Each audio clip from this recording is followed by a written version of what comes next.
We are calling in from a new meeting room Oh, nice. in the new archives building. So Excellent. let us know if there's any problems. We can lock a ticket. It's so new, so there's lots of teething pains. We're actually maxed out on the volume. Maybe you guys. Like just in Oh, case. there's now like an echo.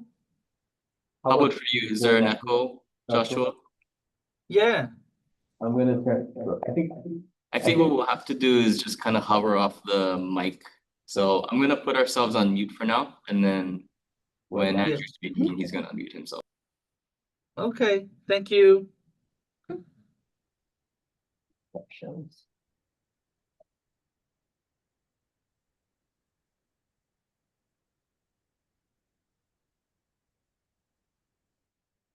Maybe Joshua can increase his microphone volume or that microphone.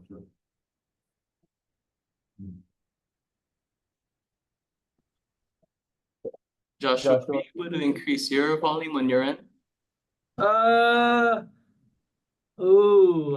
Do I have the ability to do that? This is another ticket. I will check in with the tech and I'll text him. Yeah. Is it okay now? I'm not sure whether I'm doing the right thing. Do I sound louder? Yeah, a little bit. Okay. Maybe we just have to speak up. Oh, it's not our end. There we go. You. Okay, we can hear you loud and clear. I'm gonna mute myself. Okay. Cool. All right.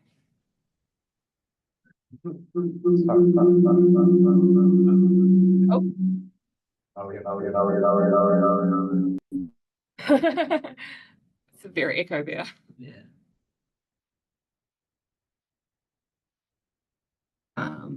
Everything is muted on your end.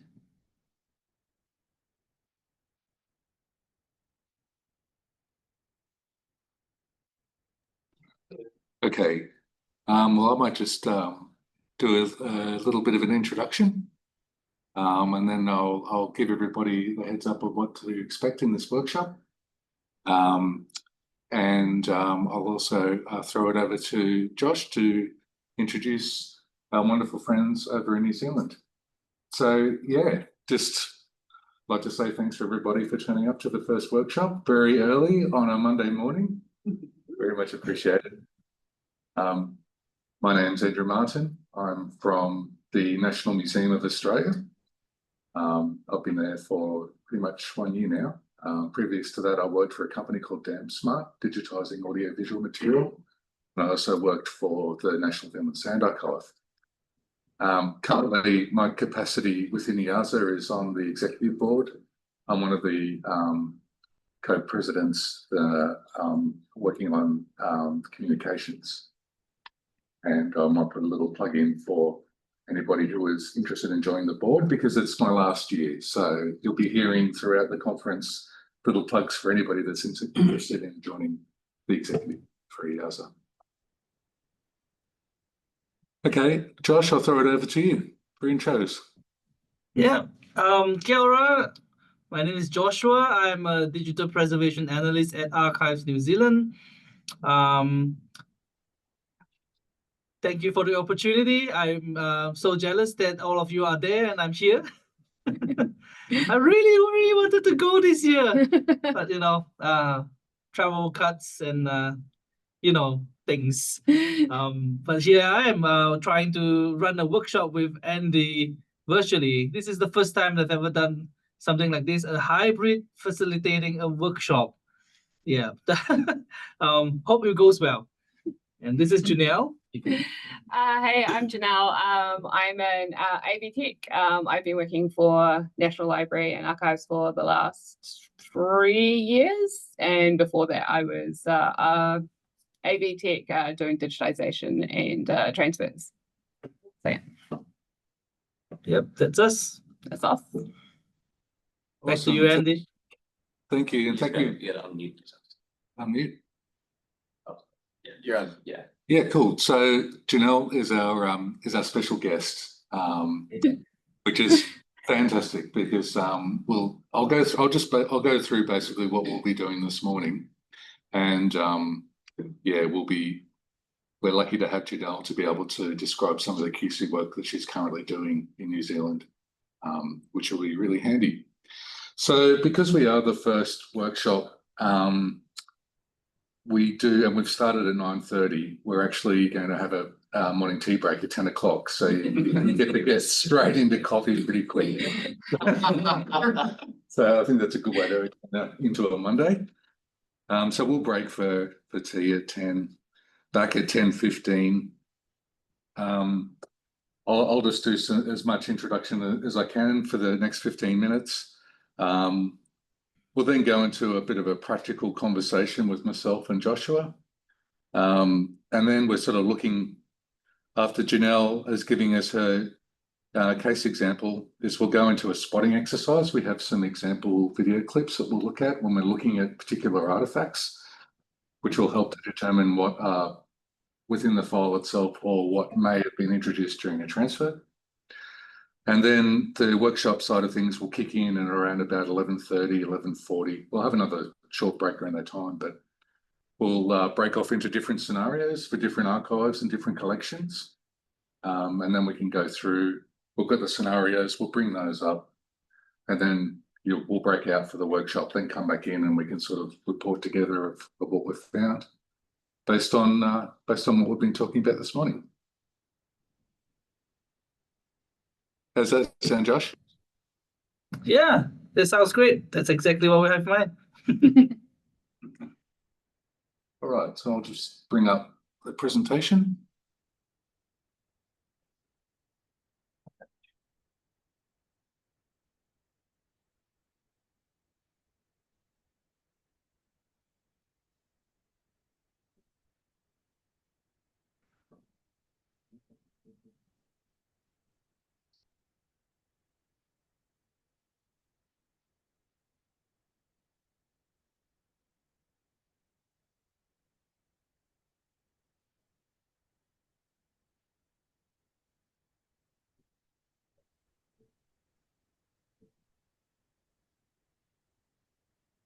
Andy, shall we have a quick introduction of the participants as well?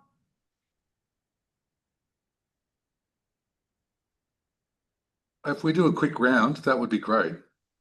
Yeah, so, I mean, just to see where you're coming from, what you're hoping to get out of this workshop.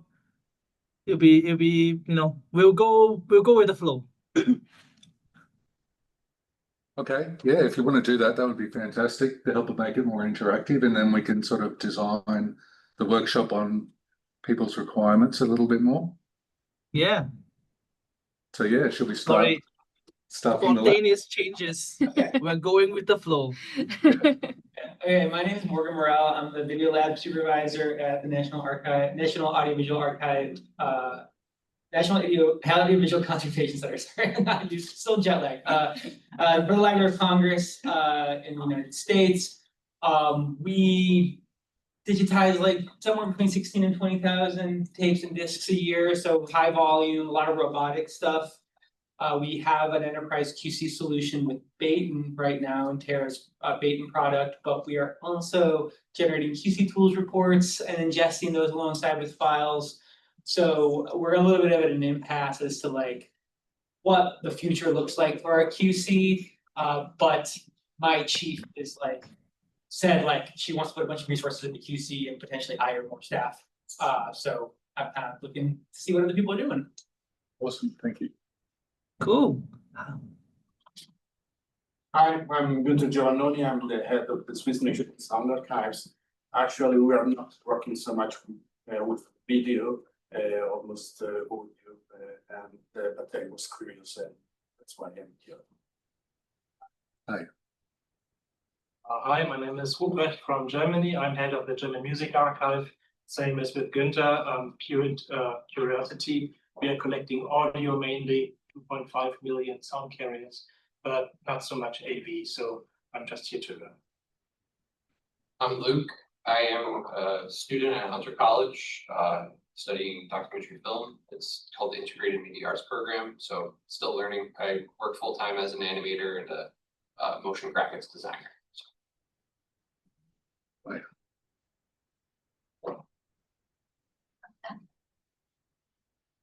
Hi, so I'm Hitomi from Imasco, and this is Akane, my colleague. And we're from Japan, and we are from Imasco. It's a commercial lab in Japan, and we're just a lab, but we also have to handle like the digital archiving project from clients, like national archives, private companies, etc. So we're just looking forward to learn a lot here today. Welcome. Hi, good morning, everyone. My name is Lisa Wen, and I'm from the University of California at San Francisco and the Archives of Special Collections there.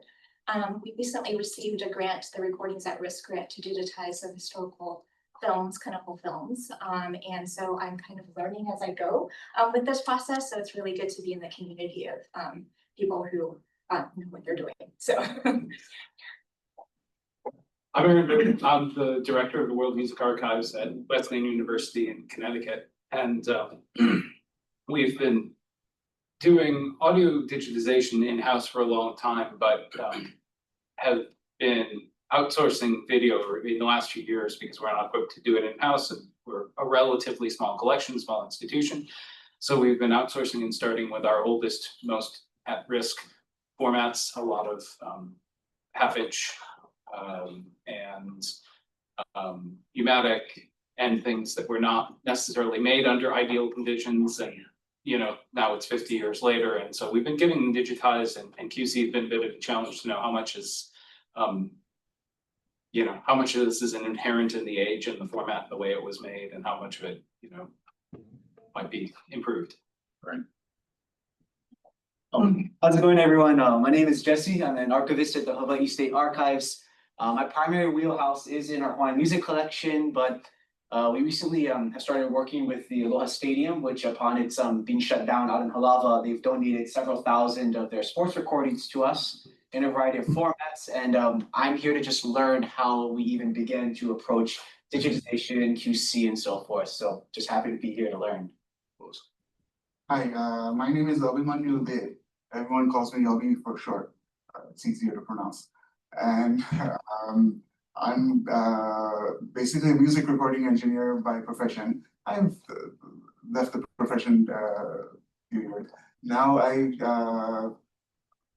specialize in audio digitization for large archives. I don't consider myself an archivist myself. I work independently. Basically I'm here since audio and video, they're so interrelated, and I know next to nothing about video. So I'm here basically to learn. Great, Abby. Good to see you again. Thanks for being here. Excellent. Thanks, everybody. That's great. So yeah, it looks like we've got a good mixed bag then. Yeah. Thank you for coming. We'll have an interesting discussion.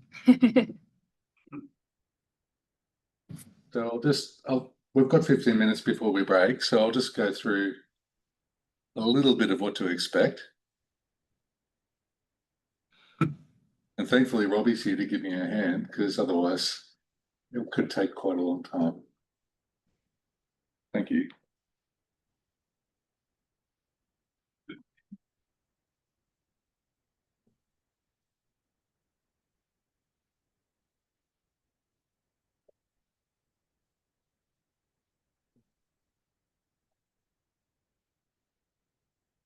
Audiovisual collections in the Pacific and Southeast Asian archives, and the climate in Southeast Asia and the Pacific plays a significant role in long-term preservation of audiovisual material. High humidity, temperatures, and variable storage conditions increase the deterioration and fragility of these collections. Audiovisual artifacts can be introduced due to these conditions, so QC plays a role in determining whether these artifacts can be avoided. So aging media and the born digital complexity. Both of these formats are thrown into the same boat. Aging media not only has deterioration issues, but has hardware playback machine and machine repair skill set obsolescence. Born digital has an inherent fragility. Storage mediums can be inconsistent without long-term storage in mind. Playback compatibility formats might not adhere to technical specification requirements. And working with audiovisual collections can be an expensive activity, requiring hardware to support playback, editing, and of course, storage. Archives still need to work with audiovisual collection regardless of budget constraints.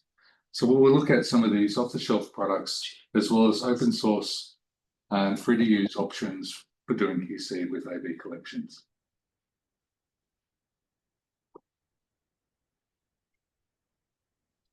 So what we'll look at during the workshop, what we're aiming to do is to demystify the quality control process. So what does QC activities look like when checking digitised and bought digital collections? Well, we'll look at some examples. We'll also look at affordable methods of software to be able to look at these QC processes. We'll look at some examples, open source examples, such as VLC and Media Info. One thing that I think is important that I haven't necessarily seen in too many QC workshops is what QC can do for AV collections in terms of building advocacy confidence. So what I mean by that is QC work is critical to ensure audiovisual collections are well represented, that are preservation grade digital archives that are ready for use now and into the future. By promoting these QC activities, we also promote the resourcing required, including the staff skill set, the time allocation, and the equipment requirements.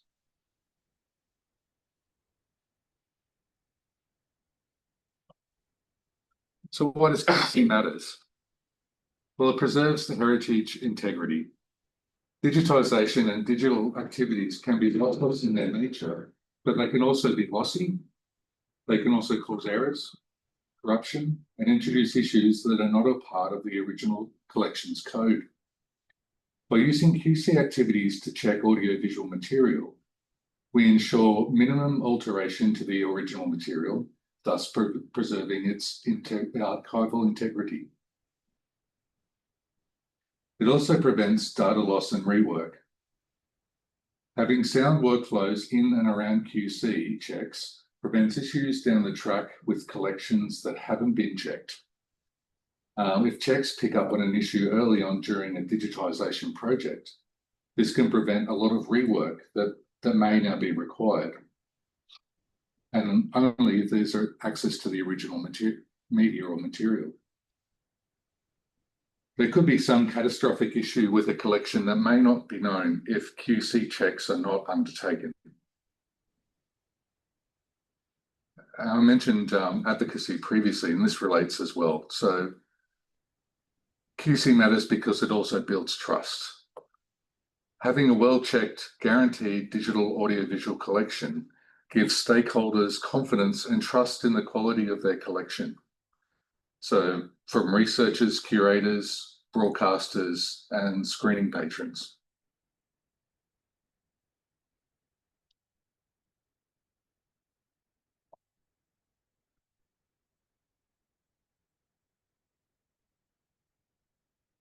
So what sort of tools can we utilize for QC of audiovisual material?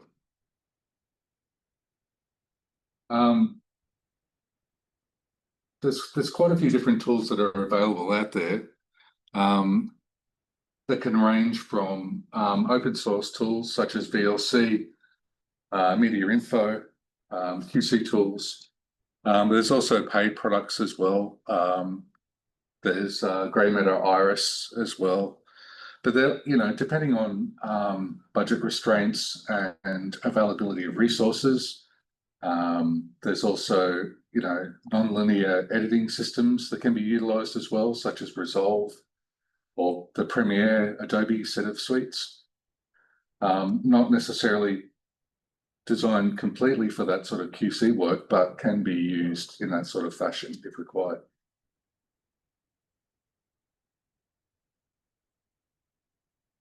So I'm getting a bit heavy before morning tea, but I will, this is something that is kind of, it does relate to archives, audiovisual archives in some ways, although these algorithms were designed really for broadcasters.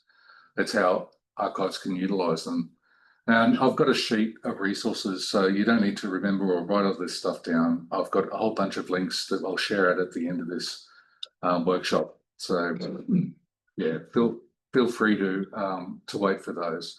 But just to think about some comparison tools, how would we use them? So a comparison tool might look at two identical programs, the same program.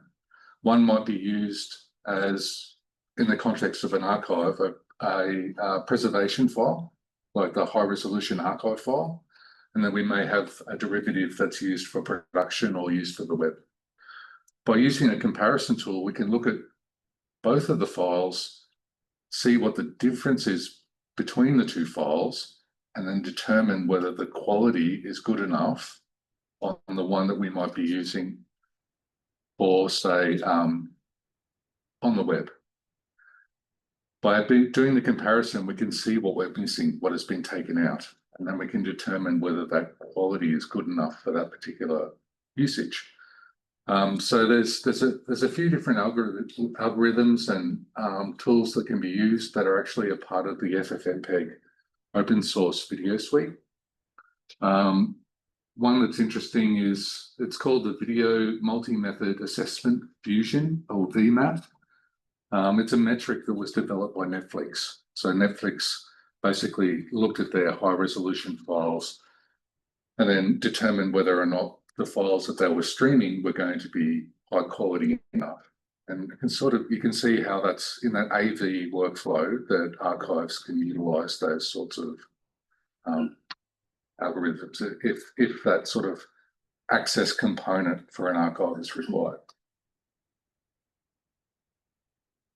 Joe, we just have one question. He's asking if you are running through the slides before break. Yes, I am. Yes, you are. We're doing it right now. It's live. Are you, chat? Could you just ask this person if he's able to see? He's just writing through the chat. Yeah, right. it's actually me. I'm just trying to talk to the virtual attendees because we forgot to let them introduce themselves. But we can do it after morning tea. Let's do that. That'd be great. Yeah. So sorry, virtual attendees. We will remember, and we will have you introduce yourself. How long is the morning tea? Half an hour? Okay. Okay. We can just cut ourselves out, right? Maybe let's say 20 minutes, if that's okay. Yeah, there's a bit of stuff to get through. Yeah. All right, well, I've just got a couple more slides before we break. So in terms of quality control, and archives have, so say if we're looking at the Library of Congress, where there's an absolute huge amount of audiovisual material that's being digitized in a robotic fashion, then because there's so much material to get through, the only real way to be able to get through the QC for that, as Morgan described previously, is to have automated QC tools like Baton. It's about high volume, high throughput, to have the confidence in the software to be able to pick up the issues, to be able to set the parameters based on the quality of the material or the format. And that's appropriate. That's appropriate for a very large archive of audiovisual material. But not everything's large, and some collections need to be treated differently. And I'm sure it's the same at the Library of Congress too, where there's pockets of collections depending on format or the content that need to be treated in different ways. And manual QC complements that automatic QC, where let's say automatic QC might bring up some issues that people need to have a look at. then we go into this manual QC process. So this is what that sort of workstation looks like, more or less. So we've got the ability to be able to look at audiovisual material on an SDI monitor. So that's looking at it as baseband video rather than just on a computer screen. We've got the technical scopes that allow us to determine whether there's any issues with video levels, audio levels, and that type of thing. And so this is like a real-time view of what audiovisual material looks like. If this was a high, say this could be a feature that was going to Netflix, there might be a requirement to look at this frame by frame and to be able to, provide that type of, there are companies that provide that level of QC. And companies like Apple and Netflix, they certify those companies to be able to provide that to for archives to be able to guarantee that level of quality that they can broadcast.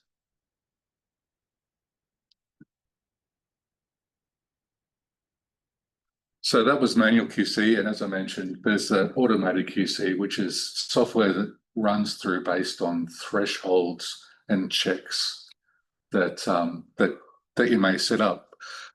And so there's open source tools like QC Tools, which is very popular, and then there's the paid products as well, like Baton and VidCheck, Pulsar and QScan. There's a few more as well. This is only a small example.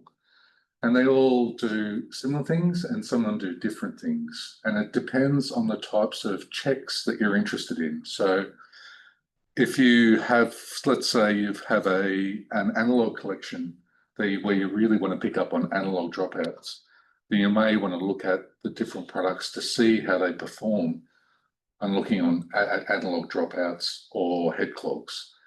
Some products do better looking at digital artifacts or syntax errors. So, because there are so many in the market, it is something to keep in mind.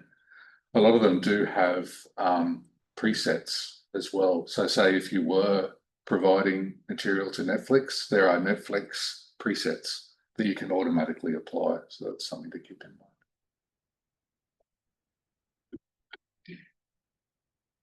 I think we might break there, and we can get into infrastructure after. Yeah, sounds good. What do you think, Joshua? Yeah, 20 minutes. We'll be back. Cool. Yeah, or maybe during the welcome tea, you guys can think of questions and you can ask. We can also we can have a little bit of a discussion before we go in deeper for the things that we have talked about. Yeah, that sounds good, and maybe we can think of some more audio related QC issues as well. Yeah. Yeah, I have examples in both video and audio, so I've tried to cover both. Yeah, fantastic. Cool.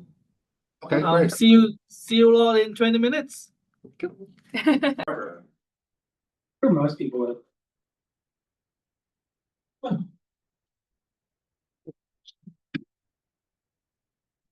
Morgan. I think I've attended a few of your workshops before. Awesome.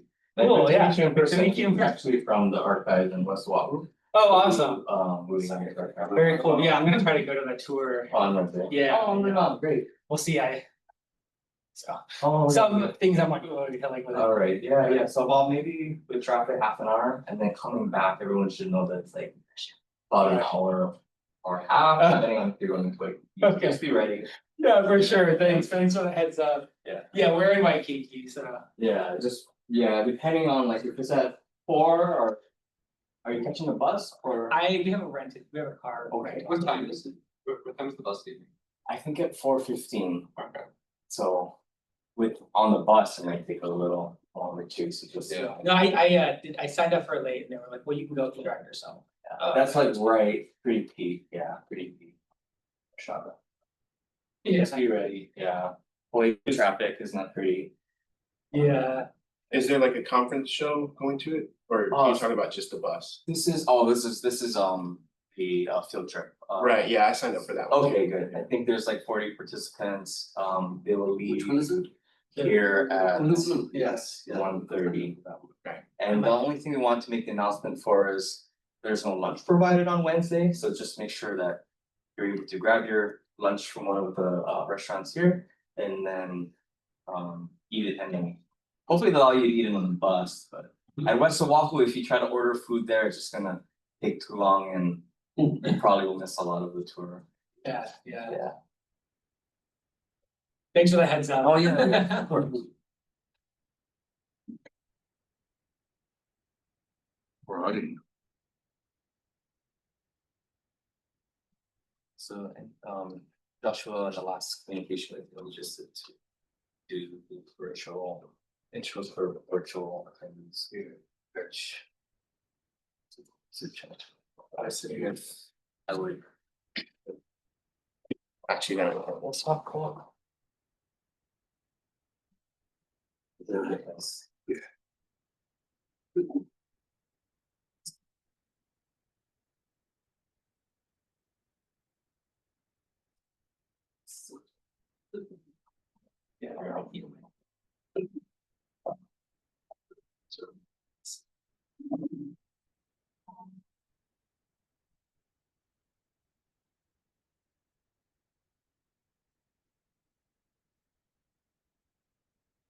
I had no idea that DLC was taken seriously as anything other than a media player.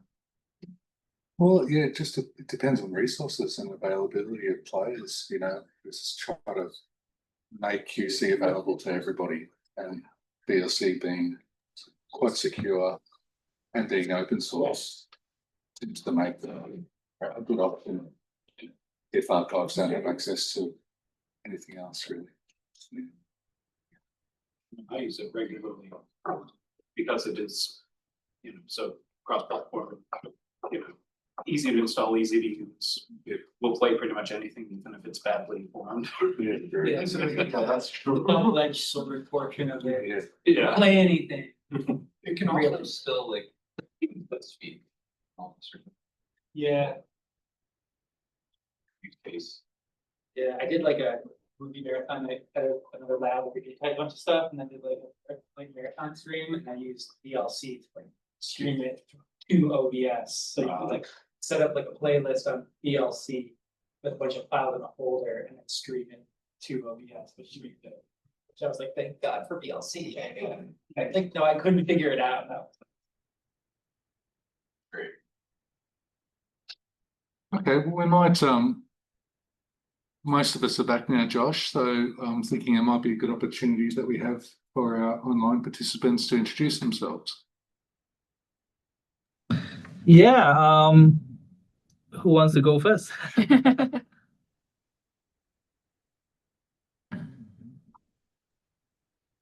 Julia, you want to go first? I'll hop on. Thank you. Good morning, everyone. I'm Julia Miller, and I'm zooming to you from Ngunnawal Ngambri country, also known as Canberra, Australia. I'm an archivist with Paradisic, and that stands for the Pacific and Regional Archive for Digital Sources in Endangered Cultures. We're a consortium across 3 universities, the University of Sydney, University of Melbourne, and the ANU, the Australian National University, that's where I'm based. And we hold audio and video collections, mostly gathered around Pacific and Greater Oceania. And this is by researchers such as linguists, anthropologists, ethnomusicologists, but we've also been working with regional archives, cultural institutions, like the Vanuatu Cultural Center, University of New Caledonia, Institute of Papua New Guinea Studies. And this is mostly to facilitate preservation of their cultural Sorry, AV Julia. materials. Sorry, I know you're in mid-sentence, but I think our Zoom room Oh, crashed. yeah. So I'm gonna Oh, it restart did. Andrew's computer, and we'll Okay. just pick up from there. Sure. I can hear you. So maybe we could talk a little bit more about VLC. Oh, you can hear. Yeah. Maybe I can introduce Yeah. myself. Yeah, please do. I came in late, sorry. I'm Dave Walker. I'm the audiovisual archivist at the Smithsonian Center for Both Sides and Cultural Heritage. We have about a quarter of the institution's AV items. A lot of it skews towards magnetic media, a lot of open reel tape. We also have a lot of groove recordings, things related to the Bookways record label, which started in 1948. So we have like original Lee Guthrie, stuff like that. And so we're doing a lot of at scale digitization, parallel transfers, upwards of 6 at a time between cassette, VHS, and quarter inch. And QC is a big part of my job because ensuring that things that are done in-house, adhere to our own standards. For audio, I mean, I'm really excited to be here today to talk about QC because for audio, I mean, yes, there are some tools that we found that we can use to automate some of that, but a lot of it is still manual checking with your ears because the tools don't know if it's a poorly recorded tape or if it was poorly transferred in some ways. So happy to fix that later. So yeah, thanks. Awesome. Welcome. I also didn't introduce myself. I'm Stephen Bolick and I'm from Baylor University in Texas. And I oversee the AV digitization studio there. So kind of the same issues that we're up to. Perfect. Sorry, we have lost the feed Yeah, to the room. sort of leads on to I don't think they can hear us. I'm not sure whether I should jump straight into it, depending on how we go with getting back in. Oh, no, that looks pretty good.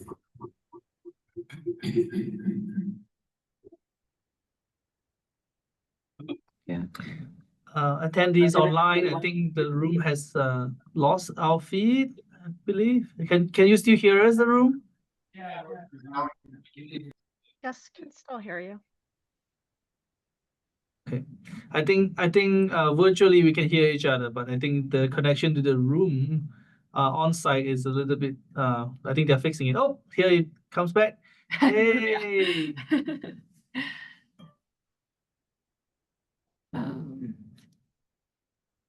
So Andrew, you guys can hear us? And excellent. Okay. We can now see you guys as well. Right. Teething pains, we're trying to do this hybrid, so we'll get there. Cool. So we were starting to introduce the online people as well when we dropped off. So that's probably what we should finish doing. Yeah. Well, how much of your were you able to catch what Julia has said? Julia, you want to maybe start over again? Yeah, I don't know how much everyone caught. But yeah, I'm an archivist with PARDISIC, the Pacific and Regional Archive for Digital Sources in Endangered Cultures. And we dropped out again. No, we didn't. Okay. So we hold we hold a lot of digital sources, as I mentioned. We get a lot of things mostly born digital these days, but we get a number of legacy deposits of magnetic tape, reel, and cassette audio, and we digitize those in-house, and we get film and video, which those we outsource. And I'm just always interested in learning more about QC and possibly fixity workflows. And that's me. Thanks, Julia. Kimi, you want to go next? Sure. Good morning, everyone. My name is Kimi Tyra. I'm the postgraduate preventative conservator from the University of California, Los Angeles. I work with our AV preservation team, so I'm not necessarily doing any of these workflows, but I'm here mostly to learn more about audiovisual materials and what's on top of mind for everyone in the field. So thank you for letting me crash this. Cool. Melissa, you want to go next? I'm just reading off the sequence I see from the screen. Yeah. Hi everyone. My name is Melissa. I'm the digitization coordinator at the University of California, Irvine. I'm excited to be here to learn more about QC processes. At UCI, we are currently in the process of establishing a digitization program. So that means we are working at a grander scale with vendors to digitize audio visual material.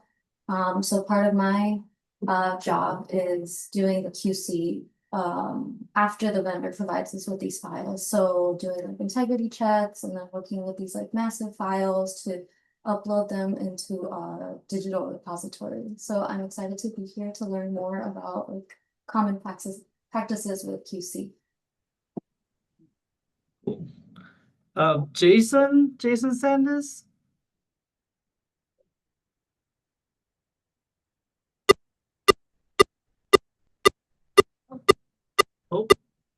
Oh, sorry, Jason, I think your mic is not quite working. We hear beeping sound. No. It's like a metronome. That's why audio QC is very important.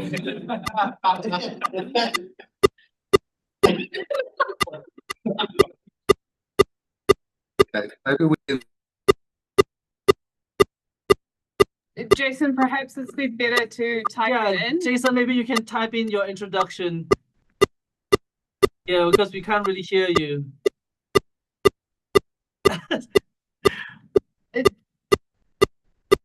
Maybe we can mute. Yep, thank you. Sorry. I can read it out. Jason says he's the archivist and head research librarian at Berkeley Art Museum and Pacific Film Archive, one of the largest publicly accessible film research centers in the US.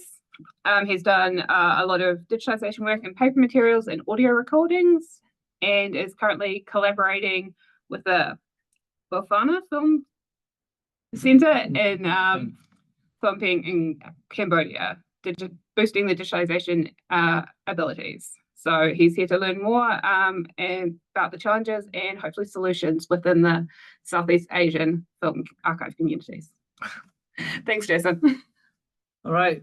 Maybe next, Peter Lawrence.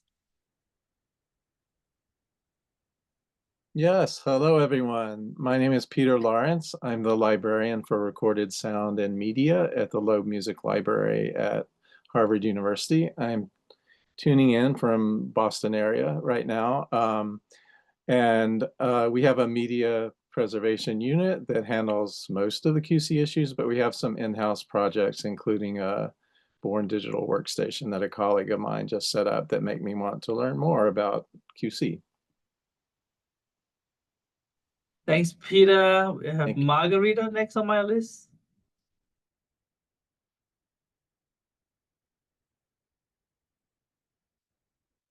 Or maybe Ellen Ray.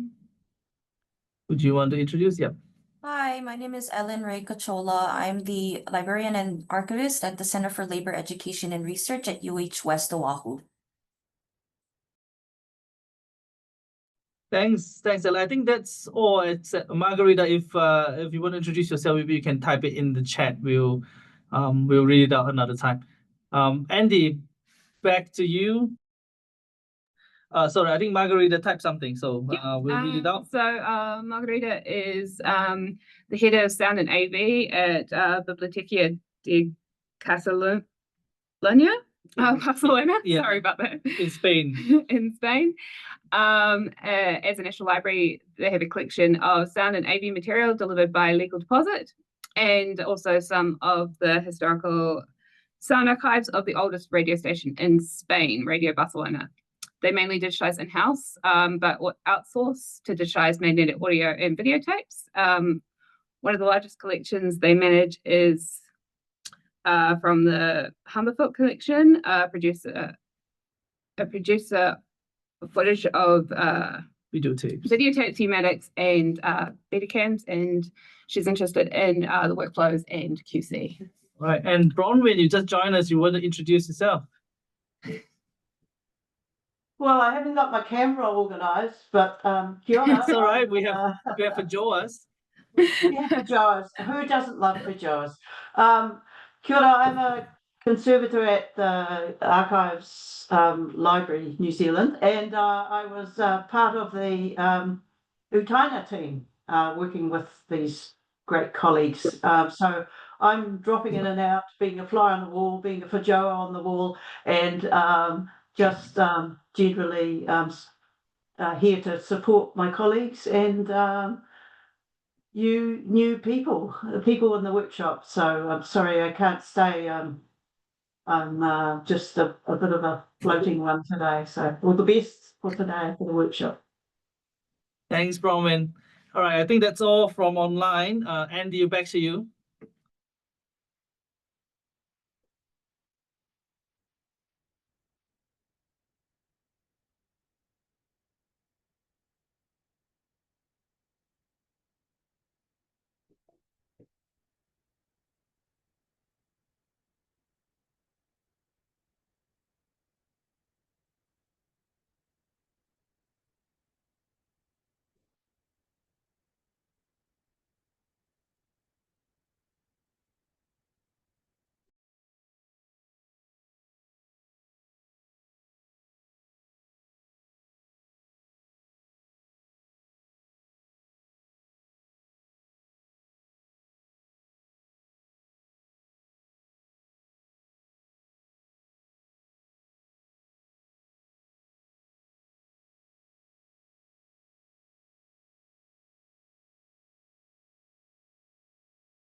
Andy, if you're talking, you're still muted.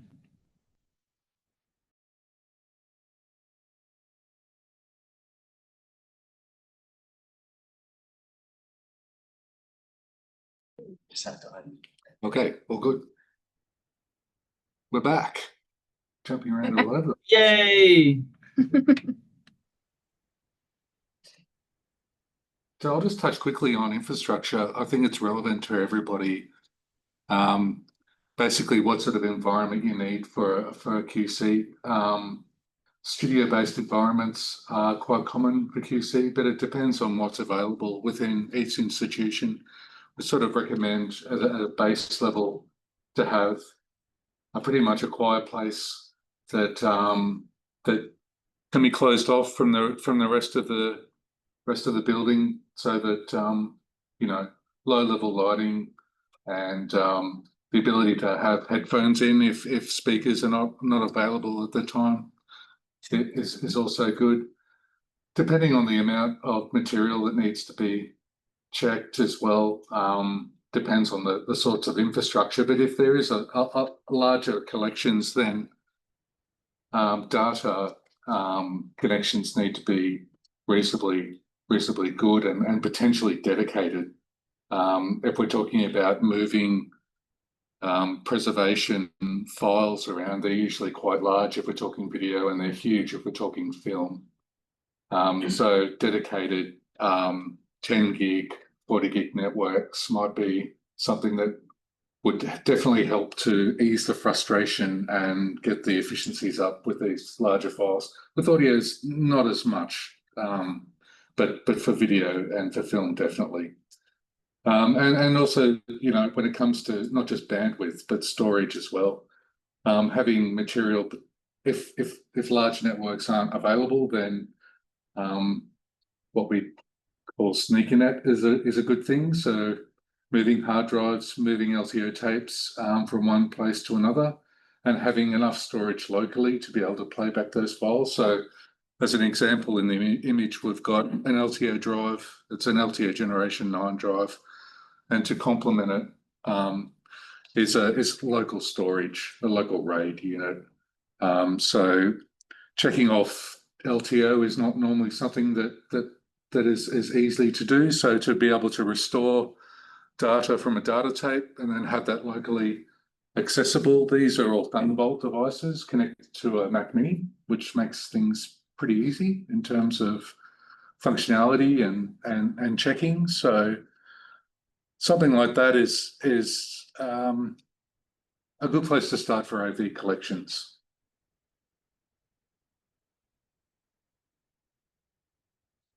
So before we even start looking at AV, there's some things that we wrap around QC that need to make it work as well, not just infrastructure, but we look at workflows.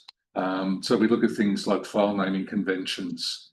That's something where, you know, that will help to facilitate and guide the QC process and beyond the QC process. So if our file names are well-formed, uniformed, not containing any special characters, then we won't get any sort of unknowns down the track, because we're QCing things to be able to either pass them to go to the next stage, or to question them, or to have them redone. So to help to enable, especially even automated workflows, by having a good file naming convention will help the audiovisual workflow to flow. In terms of documentation workflows, in terms of QC, the work that we need to done, there's work that needs to be done before QC, and there's work that needs to be done after QC. And for QC operators and people working with audiovisual files, if they have a good understanding of those workflows, and if they're well documented, then that will really help to be able to make the process transparent, to make the process easier also for someone to be able to walk in and pick up from where somebody has left off, because it's a well-documented process. What we mean here by traffic light decision systems, this comes down to workflows as well. Let's say we have a file that we're looking at certain things and we're not happy with it. Let's say we're failing that as a part of the QC. Well, then what happens after that fail point? So let's say we've given that a red traffic light at that point. So what happens when we fail? Then it goes back through a certain process to be able to go back again, to be able to say, okay, is it pass? It's a green light. Then it can move on to the next workflow. It's just a simple way of being able to, you know, generate workflows around QC. Oh, excellent. That's fantastic. That's for us scenarios. Awesome. Thank you. Appreciate it. And so we're looking at AV material, but we're also looking at the file itself. And it's, I think it was Melissa that brought up before, looking at the integrity checks. That's something we want to know, that the file is good and well formed before we even start audiovisual QC. If we move a file and it's become corrupted or it's changed in some way, there's no point in us checking it, because we want to know that the file is good. And so we do that through checksums, and be able to move a file and then check the checksum that was generated on the file, or it's close to the file's generation itself, to know that the file hasn't changed. So that integrity check is an important part of the QC process.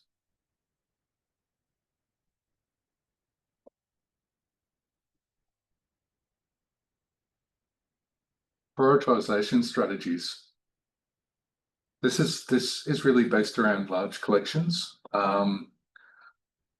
Some facilities may not have the ability to have a large QC team, and potentially even looking at automated QC, those reports still need to be checked.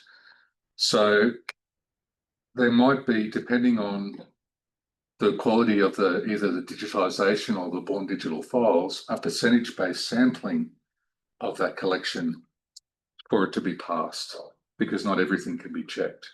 So that's, for example, I used to work for a vendor, and we would deliver files to one of our clients, which was a very big, large collection, and they didn't necessarily have the resources to be able to check everything.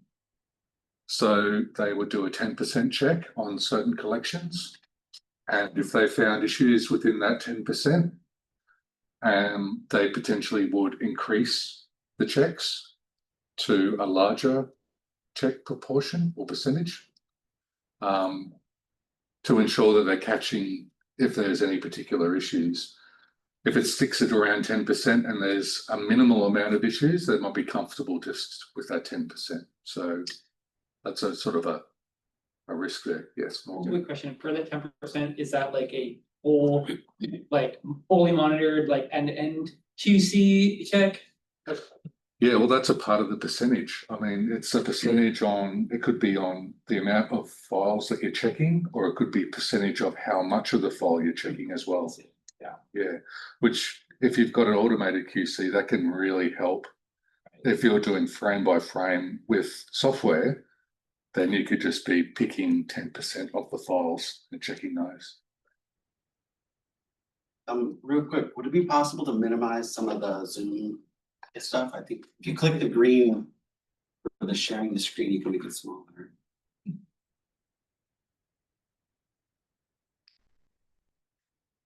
Close, yeah. Can that, there we go. No, And then you can, yeah, just lift this, yes, okay. Thanks. And then close that one. Oh, what happened? No. It does minimize itself sometimes. It does, okay. Yeah. Thank you. There's as a part of the resources that I'll share as a file, not as a piece. No, I've got both. I can share that as well. There's a really good resource on percentage space sampling up on TPC Online, which is an excellent resource. So like I mentioned, I've got, and I can share it as well as a Word document as well with everybody, so that the links will just work. So resource versus risk balance. That's exactly pretty much going back to what we're talking about with the percentage-based sampling. It's the resource versus the risk. So the risk meaning how much can we check and what is the risk if we don't check it all? And that could be determined, and it's like a risk assessment. You could look at the collection and go, well, we've got beautiful digital beta cams that are in excellent condition, that have been stored perfectly. We know that they've only been recorded onto once. We can put that through an automated process and be reasonably confident that there's going to be minimal issues, because we can guarantee that the video playback machines are maintained very well. And so that potentially could be a low risk. But if you've got VHS that potentially is moldy, then and there are issues with that, they might not be all fixed through QC, but you may need to up the QC on that particular format, because particular decks may play back the video differently or have different results. Some can be better than others. And that's where metadata actually is really important when it comes to QC and reporting on what machines are playing it back. We do get into that a little bit further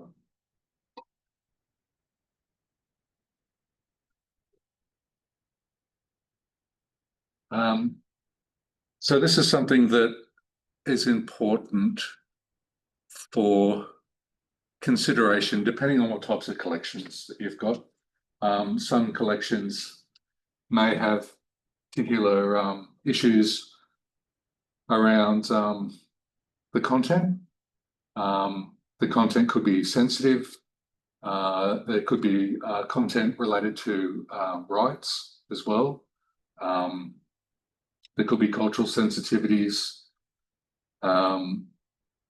So those sorts of particular things need to be considered when you've got an operator that's potentially spending quite a bit of time in front of this particular material.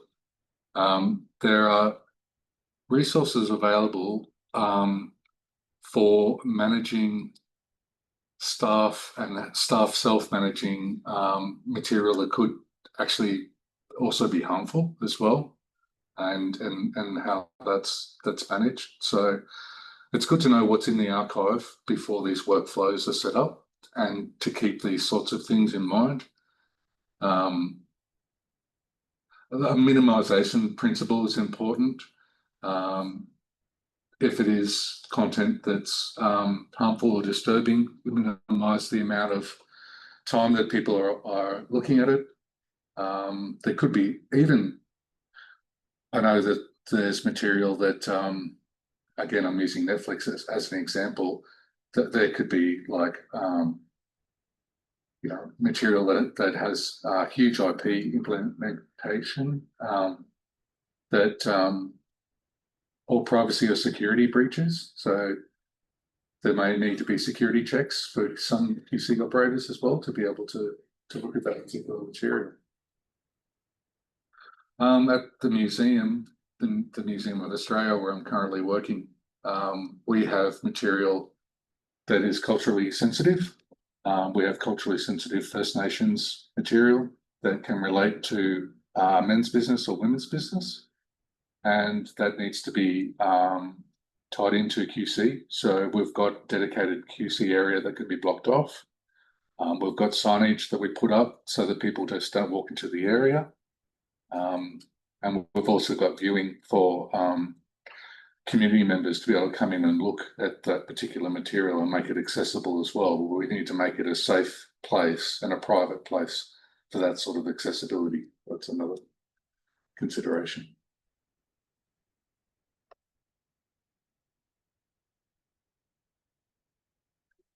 Okay, and we've talked about that. So before we get into looking at some files, I was thinking we can jump out of this now. Just open up. We'll get onto Zoom and we'll just have a quick chat before we do that and bring up our friends.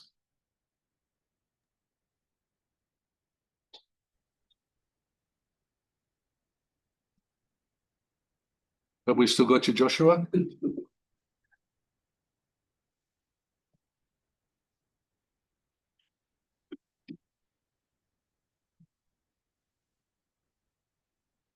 Yeah.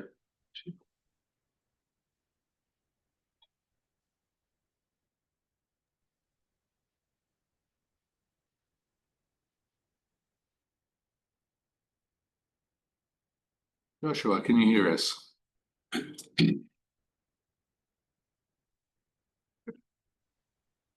Hey, sorry,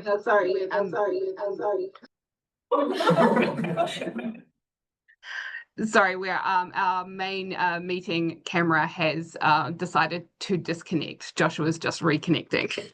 Yeah, right. So happening at both ends. Okay, and I'll just run it from my computer here. Let me just turn on my camera.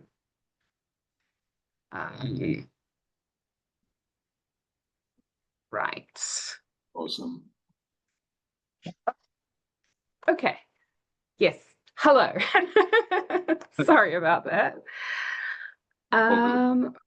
Where were we up to? Sorry. Yes. Andy, can you hear us? Yes, we can hear you. Thanks. Yep, we can hear you. Yep. Sorry. Yeah. Sorry. We're back. Can you hear us? Okay, camera's back there. Cool. Yeah. Let me turn this one off. Okay. Yes. Andy, you are muted on your end, so we can't really hear you if you're talking. No worries. Can you hear us okay? Yay! All right. Technical problems. Yeah, technical problems. We're back. Sorry about that. All right, good. Well, we just finished up on the slides, and before we have a look at any files or do the breakout, we've got an example to have we can have a conversation, or we could jump into the case example. How would you like to work it? I think maybe this is about a good time for Janelle to start sharing. Yeah. So shall we do that? All right. Let me just share my PowerPoint.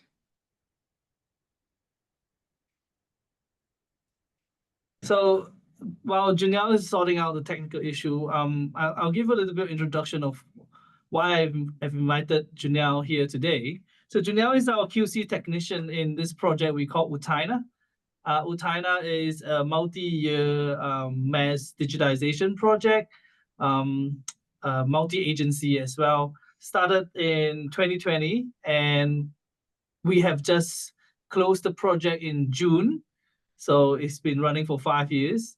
The idea of the project was to digitize all at-risk magnetic media across the National Library of New Zealand, Archives New Zealand, and Ngā Taonga Sound and Vision.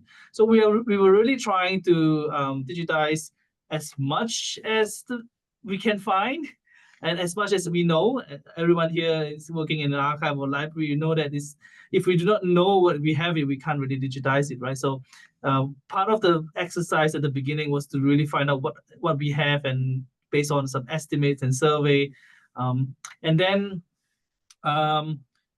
we took the plunge and we went with a really kind of QC workflow, checking just like what Andy was talking about, like a percentage-based sampling, because the total number of items that we have between Archives New Zealand and National Library was about 70,000.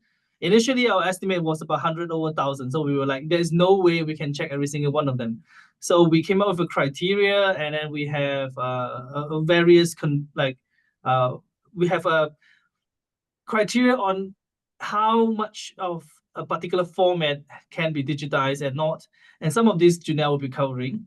And at the end of the day, Janelle and team's work is to look at the files, QC them, not the whole thing, like the beginning, the middle, and the end, as much as we can, and pick up issues that might have occurred during the digitization process.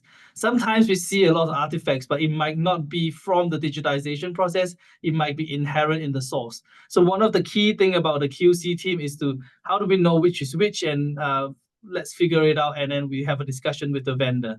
Janelle is going to talk through some of these things, and she's going to have some examples that she will be sharing with us. And I would there's a disclaimer, which is some of these clips are restricted and sensitive. So if we can not record when Janelle is talking, that will be great. And also, please don't take any pictures or any videos of the clips that we will be showing soon. Yeah, that's really just a special requirement from our curators and our archivists. Like, it's just it's a privilege that we can actually show some of these things, but it is not cleared for public use, so we have to be extra careful with that. You can go ahead. Okay. Thank you.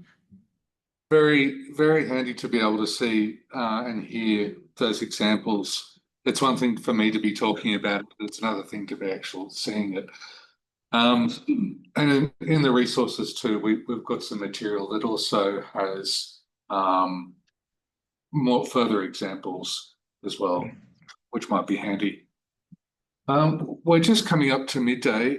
We were thinking about breaking up for scenarios, but I'm not sure if we're actually going to have enough time for that at the moment. So it might be a good opportunity for people in the room and people online, especially after having a look at those examples. We could just maybe have a conversation. If you've got any questions or comments, we'd be appreciate to start that up. That would be great.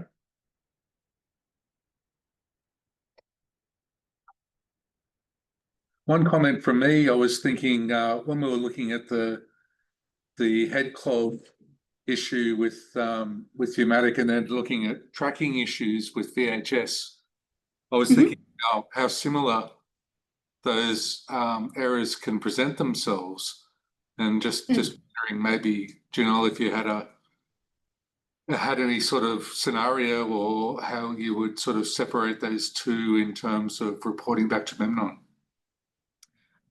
Yeah, so we do have operator comments from Memnon. So especially with that specific Humatic, we did actually have the information before we even looked at it that this was their third attempt and that it wasn't good.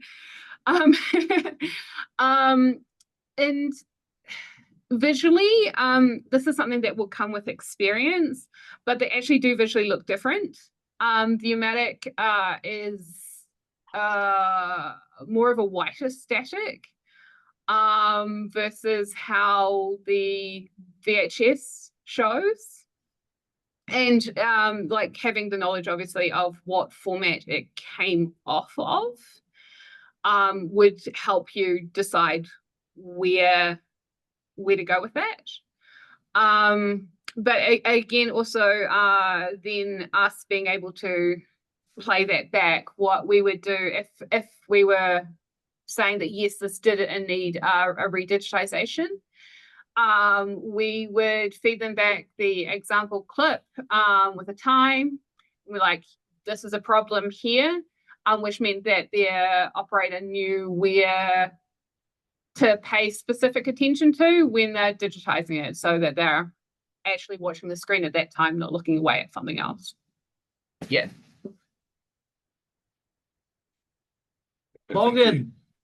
Hey, thanks for sharing all those examples. I have a question just because you were working with a vendor, and I know a lot of the times a vendor will share like a spreadsheet where they'll be like, all right, per item, you have like the computer that was used, the deck that was used, or something like that. Were you able to, you had mentioned that there was like systemic errors, were you able to leverage that data to say like, hey, we noticed an error on this, and actually it was on every tape that deck did, so like you'll have to redo like all those. Yes. Yeah, so we actually had that information embedded into the actual files. One of the reasons that we used FFE1 is in an MKV format was that we had the headers, and all of that information could go in there. And also our asset management system harvested that information so that it was easily visually available to us as in QC. So yeah, once we saw a couple, we would then go back and find everything on that player for like the last month and be like, okay, is this on everything? And if it was, then we could go back to them and go, I actually know there's a problem with this machine, you need to have a look at it. So from a more systemic workflow perspective, we know that this is an issue. Like we know that we need to be able to identify and trace back to which machine. That's why we have multiple points where we have this data. So there is a operation XML that comes through when Memnom delivers it. We also have the same information embedded into the file itself. So you don't have to actually mess with XML. You can just look at the file. Media info would be able to pick it up. We embedded some of this, we call it digitization provenance metadata into the MKV header. Very largely reference from BWF BEX header. So BWF BEX header has the ability to record some of this information. We took some of them, we made it into video, and then we shoved it into MKV. I gave a presentation about this like I think a couple of years ago somewhere else. So yeah, but that sort of saved us a few times because then we were able to trace which machine did what, and then we can say, hey, Memnon, this machine is obviously causing some issues. Yeah, with the flutter on the VHS, that was the player, and so we were able to trace it there. And with the pneumatics, we were able to trace what TBC was the problem. Did that answer your question, Morgan? Yeah, definitely. And now I want to ask more questions about the the metadata format, like what you're embedding and how, but we can talk about that some other time. Yeah, we can talk. Just kind of piggybacking on that, is it a sidecar file that you're embedding using like MKV toolnix, or is it a command line? No, so it's actually being embedded at Memnon. The file that they're actually supplying to us already has all of the headers embedded. And then on top of that, we have an XML sidecar file as well. We have both. So the metadata was really literally written into the header rather than as an attachment. We tested it during our proof of concept, and we were able to retrieve that using FFinfo and also media info. So we were able to do that. So we were like, oh, we are confident that in the future this provenance metadata travels with the file. So we're like, yeah, that's good.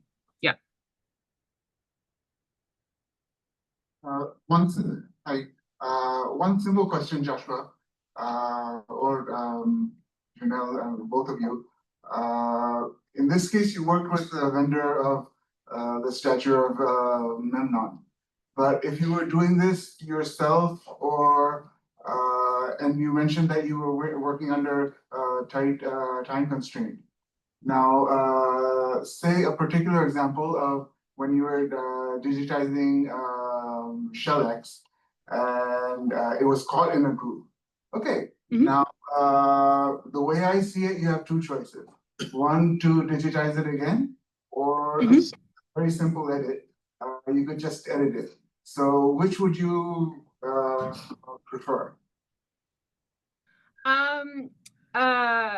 The conservation team wanted this to be a single transfer, no edits. We did come into situations where a second transfer might produce an error in a different spot, in which case we kept both transfers, and then at a later point, if they needed a 100% clean transfer, they could do a modified master with them edited together. Yeah, so this speaks a little bit to the way we organize the preservation master and the modified master. So this is a project, Utaina is a project that we're doing it as a digital preservation project. So we are trying to get the original as close as we can. So we even do end-to-end transfer, even with some of the noise, so that we can get that accurate transfer. And then we do not have the funding to do this, but we wanted to like do a modified master of the clean copy. So this would be a next step. We have to go back and then clean it up, kind of thing. Sorry, we have another question behind Abhi. You raised your hand. Yeah, sorry. Yeah. I had a question about training. Janelle, I think you said you had 3 people in your team doing QC, and I assume all fairly expert with the different formats and modes of failure and understanding. Did you have any experience having to train up people who didn't have that background, and what does that training look like? Personally, yes. Just with my background previously, I worked in a post-production house that did a lot of analog archiving. So I had previously trained up different people to work in the dub room. And a lot of watching. A lot of watching side by side, so that when you're watching something, you can pause it and be like, did you spot that? And then you can wind it back frame by frame. Okay, so here is what I saw. Did you see it? What didn't you see? That sort of thing. It's always a little bit harder with audio because you can't point at something. I came from a more heavy video background, whereas another of my team was more experienced in the film side of the audio side of things, and the third had his speciality was born digital. So it kind of gave us a nice mix of it, and because we'd all touched various formats, it was easy to communicate between us, at least. I have something to add. Like when we were setting up this whole QC thing, we were like wondering where do we find these unicorns, right? Like people who actually know. So we were quite lucky to have Janelle, but at the same time, we were also trying to people who are willing to do this and then willing to learn. So I think at the end of it, Janelle has more knowledge about audio and the other teammates have more knowledge about video. So in a way, we learned together in this whole project.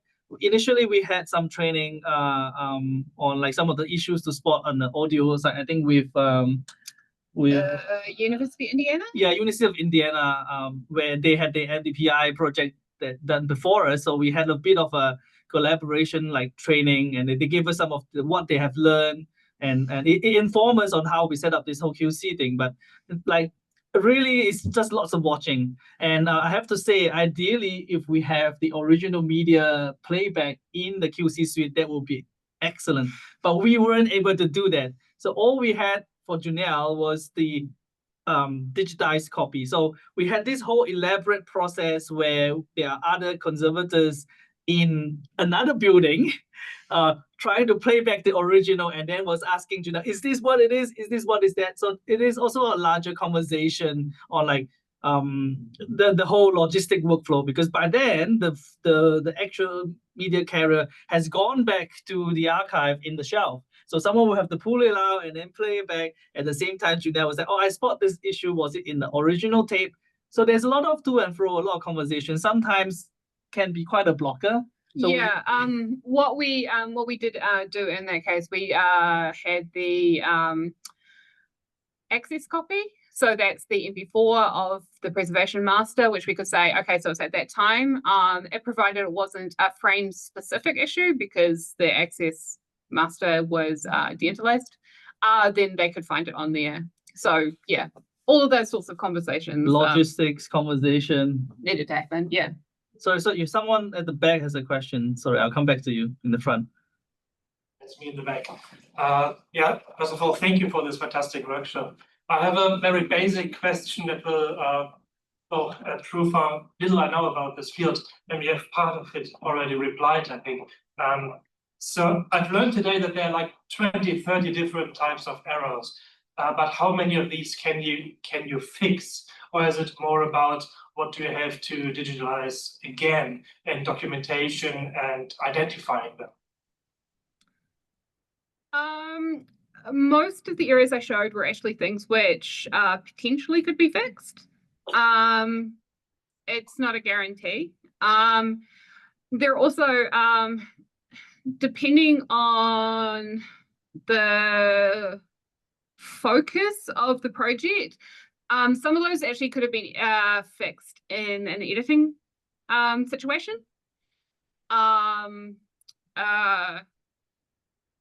In terms of like,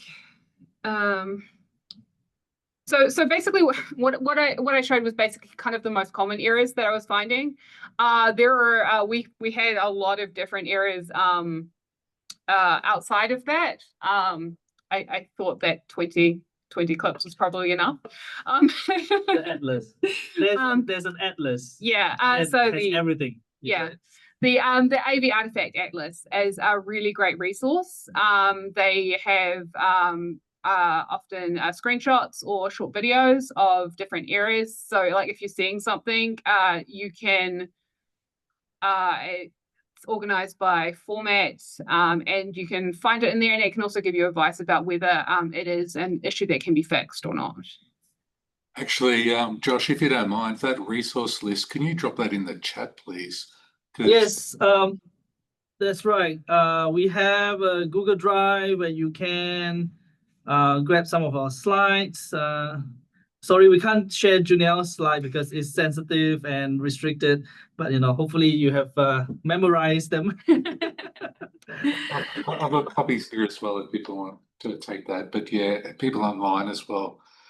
Yeah, we've just collated a few bits and pieces in there.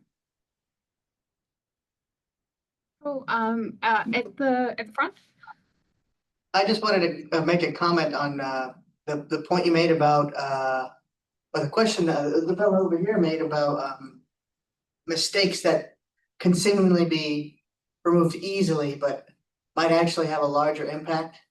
Like for example, especially I'm a disk transfer technician, and also I deal with what's after that is the remastering. So I'm sort of familiar from the disc to the CD, if you will. And what it seems like a simple fix, right? There's a little blip in the recording, perhaps a jump in the groove, and you remove it. Seems like an innocent fix. However, as a very crucial part of making, especially earlier shellac records that are in mono, studio worthy, I suppose, is fixing the azimuth, which is the tilting of the needle, and phase correction, because each side of the groove inevitably is going to be a little bit out of line. And when you chop it out, that takes out a piece here and here, but once it's aligned, it's more like here and here. So then you create dips in two different places that weren't actually there before, as well as potentially throwing the phase alignment algorithm completely out of whack, which means that noise reduction algorithms don't work as well, equalization algorithms don't work as well, and the final product is sometimes irreparably damaged, depending on the chunk that you remove or whatever quick repair you seem to make. So I think I'd like, as a transfer technician, I'd like to emphasize a complete focus on getting a good transfer the first time, because Yeah, was the philosophy of us and why we would get a second transfer versus doing a repair. right, because again, an issue that seems like probably a tenth of a second that's removed can have ramifications throughout the entire mastering process. And a lot of the times, the medium that you work with, especially cylinders or transcriptions or lacquers, can only be played sometimes 3 or 4 times before they're irreparably damaged, even by modern equipment, unless you're using some kind of laser, in which case it takes hundreds of man hours to actually get a final listenable, let alone usable transfer. So I think it's very important to focus on to focus on the end chain of possibilities of what the transfer you're going to be doing, what effects does that have on the future people who will be using it for whatever potential reasons, and then incorporating that into whatever system you use to quantify what might be an appropriate fix and what might be an inappropriate fix, if any, you know. Yeah, definitely. When we embark on this project, we are keenly aware of some of the issues. Thank you for pointing it out, and it is close to our heart because we've been doing this in-house, right? So one by one, we can give a lot of TLC to an individual item, and we can do all of these things. But when we embark on this mass digitization project, we have to choose. We have to we have to negotiate and also within ourselves be okay with some of these decisions that we've made. So we went with the let's get an original transfer as close as we can, and then deal with all these issues that we have pointed out in the later stage. Because or if really it becomes too complicated, we say, okay, let's put this out of scope, and then we'll bring it back in-house. So even after this project, we have still loads to have to work through it one by one, because either it's too complicated or just not possible to go through this kind of bulk process. So yes, mass digitalization is good, and we need to have QC and everything. But in terms of like the whole big picture, there's still plenty for us to do. We will not be out of a job anytime soon. Good. I had a quick question. Ravi Omar from Google Archive at University of West Oahu. Thank you for your presentation. It's always nice to hear different projects that are successful, especially with dealing with such a large quantity of files and a lot of different formats. Could you just share some light on, we have archives from all over, many different budgets, many different institutions. What's a rule of thumb you give working with a vendor with the back and forth? I know this was like it's close to the tape. So other archivists might say, well, at least we got something off the tape. Where do you find that kind of balance between irritating your vendor? They don't want to keep responding back and forth. Okay, this is good enough. We got it meets our criteria. Yeah, where do you find that? And then just in terms of like archives can follow. Yeah, I mean, we did actually have like, for example, that heat clock one, where they were like, yeah, no, we can't, we're not going to do it any further. It's going to digitalize, damage the equipment, that sort of thing. So that's one situation. We did have some tapes which went back to as many as 4 different transfers. Because each transfer was producing new errors. And in that case, we made the decision to keep multiple transfers and edit them together later if needed. Yeah, it was a lot of negotiations. A lot of negotiations. Yeah. Weekly technical meetings? Yeah, we had weekly technical meetings where everyone from logistics to QC to conservators to their operators were raising issues and dealing with them. If you're able to get that kind of relationship with your vendor, that's ideal. Yeah. If I'm not quite sure how that would work with a slightly more distant vendor, or especially someone who perhaps isn't in the same city as you, so you can't you can't kind of get that immediate contact. I guess Andy, I was just saying that you can definitely talk to this one. You go. So coming from a company that digitizes, and so I've been on both sides of the fence. I'm now working in an institution, and I worked for 20 years setting up a facility to provide digitization to institutions. And one thing that I can see from both sides is there's a certain amount of QC work that a digitization company will do to guarantee their own work, because they don't want stuff coming back naturally. So that opportunity, clients can take advantage of that as well, in the fact that they could work with the vendor to find out what sort of QC work they do. And then by going through that process, they can also be an education process for the client to understand the process better and to know actually even to what they need to look out for as well. And they may not have a huge amount of experience in audiovisual digitization or born digital. But if that's where the relationship is important, if it can be, if indeed it can be a relationship beyond the financial relationship, to be able to share knowledge, and it would benefit both parties. Morgan. Speak like as also somebody who has been on both sides of that fence as well.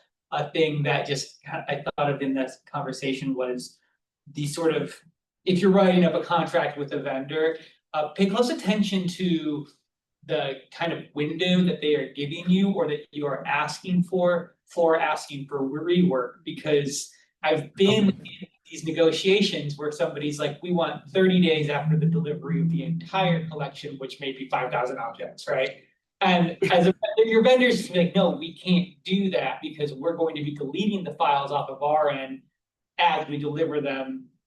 The vendor will say, okay, well, you've got 30 days after delivery of each batch to go through. And then you might want to negotiate, no, we want to set, these you just need, if you have a large batch, you have to consider what your milestones are, and you will have to be potentially limited by like what your vendor can infrastructurally handle, like how long can they hold on to these files? Because if you're going to say something like, oh, or how long they can even hold on to the materials, if you're shipping them all the materials at once and they're shipping them back to you as they do, like you just have to consider like those times. I've been on both sides of this conversation, and of course you always want to advocate for yourself depending on which side of the conversation you're on, but also you want to do what's best for the work.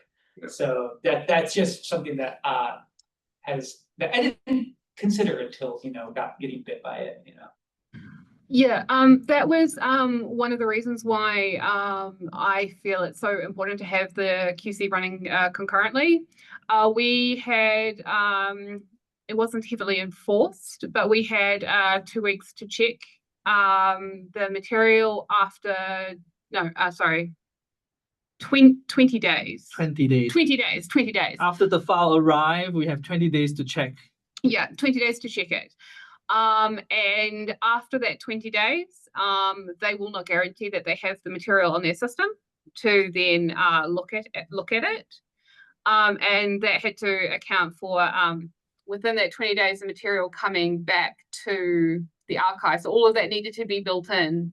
And then on a redigitization, we had 10 days to check a redigitization and say whether we were happy with it or not. So yeah, that was definitely one of this like because of this tight time frame, and I agree with what Morgan is saying, is like we need to pay extra attention to all of these details, and also it informs the infrastructure that you're gonna have. So Andy talks about infrastructure and Thunderbolt and things like that, things being fast. We knew that, and so we were like, okay, we need to have a fiber channel connecting from their system directly to our system. I mean, we are lucky that they're just across the road, like across the corridor, in the same building across the corridor. But Nga Thong is across the road, so they had to really pull the cable to make sure that this is this thing, because we do not want to be sitting there waiting for files to transfer, like, you know, through, I don't know, copper line and like being the bottleneck. There's a few other things as well. Like, you know, this is not a digitization kind of workshop at QC, but in order for this to work, we also had to rent a special line to our data center so that we can actually transfer in and out through to our offsite location back to archives or library. So there's a lot of the intricacies so that we can hit those time frame. But you know, good that Memnol is also quite flexible. Like, you know, sometimes no one's fault. You know, we all had something, and then we just have to keep moving it along. But sometimes we had to redigitize and we had to pay it. Yeah. If we were outside those timeframes, that adds financial implications. Yeah. But yeah, we were quite lucky that they were quite flexible when they had the equipment available for because obviously there were multiple projects going through. There was our material, and there was also Natonga's material. So if there was the equipment was in use for the other organization, then obviously that created bottlenecks on their end as well. Yeah, and also comes to the other part where communication. So we also have regular meetings with Ngatong to align our schedule. So sometimes their format goes first, and then our format goes next. So we can sort of like, okay, what are the issues that you have discovered? And then we can learn from that. And if our format goes first, we can sort of do that. And for redigitization, for all kinds of collaboration, we make sure that our schedule aligns so that, you know, Memnon can actually support this as well.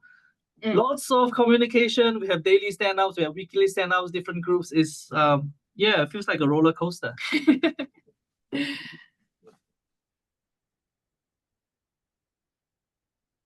Have we got any other online? questions?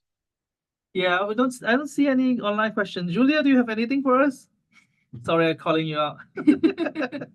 No, I was literally just trying to figure out how to digitally raise my hand.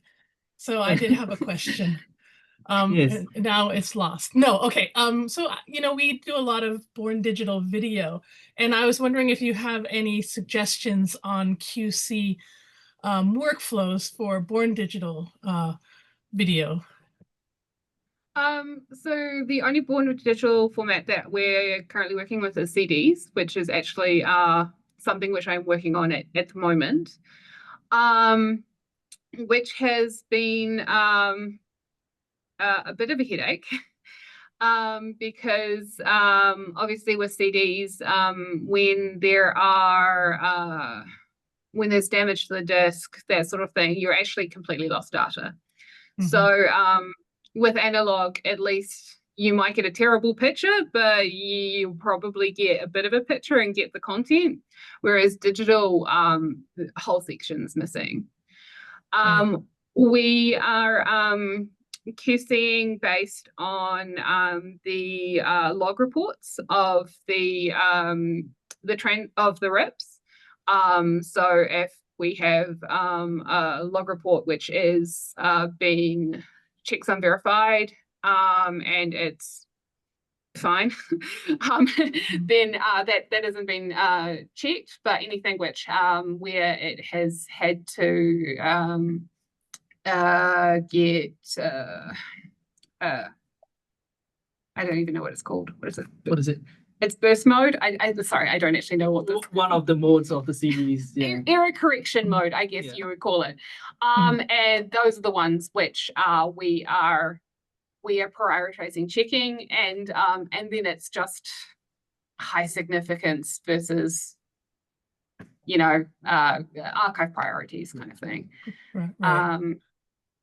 But yeah, there has definitely been some material loss in that. Okay. This is a plug, Julia. That's why we are working for the Born Digital Video Guidelines, right? Right. This is because the resource out there is quite scarce. I mean, there isn't much. When TCO7 is a little bit on a hiatus, but you know, it is needed. Like, we are all having to handle Born Digital Video. Not in this project. I have to handle one or two stray ones, like in my line of work. So it is definitely something that we can have more conversations about. Yeah, absolutely. I mean, the fact that you can like write in the QC reports in an FFV1 file, that just blew my mind. That's really quite exciting. You know, our workflow, we had been normalizing our Born Digital archival formats to MXF, and then we chose the FFV1. And realizing that, and with consultation with you, Joshua, that that's not necessarily the best route with respect to lossy MP4s or, you know, ultra high def and 4K video. It's pretty problematic. So, but some of this transcoding that we're doing, we would like to check the quality, the visual quality of our output as well. I mean, we do look at the batch exports of the media info metadata reports, but that doesn't cue us into any sort of artifacts. Not with this project, but in my previous work, I did a lot of transcoding, and for things like archival, running something like a QC tools report on both of them. And if you are able to then automate comparisons, that can give you a starting point for like dropouts or glitches in the encode. That would probably be my first step.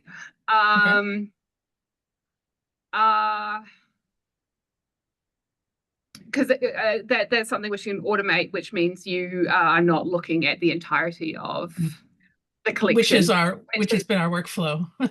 Yeah, I think that would probably be my first step. Because you're comparing XML, so you know, it's an algorithmic thing to be able to compare the two. I mean, there will be some differences, so there'll be allowances for lossy versus lossless and that sort of thing, which you need to take into account. Right. I was working on a 1-to-1 scale previously, so that wasn't so much of an issue for me. But there's a question online. Melissa is asking that, is there a resource out there that provides guidance on the workstations and infrastructure required for working with very large preservation files? Andy, do you know of anything? Was the Preservation Watch kind of report, has that information?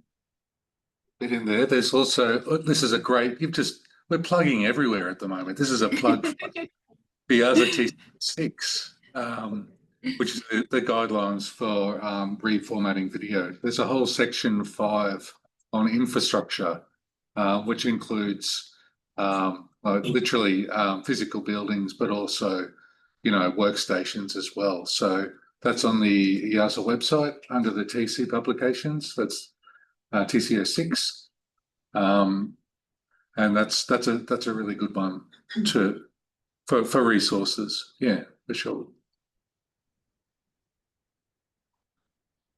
I think we are at time. Maybe one last question, if you really want. This is maybe a too big of a question, but has anybody explored any AI tools in the QC process? Especially when you're talking about XML files and things like that. They'd be very good. I would love to. He would love to.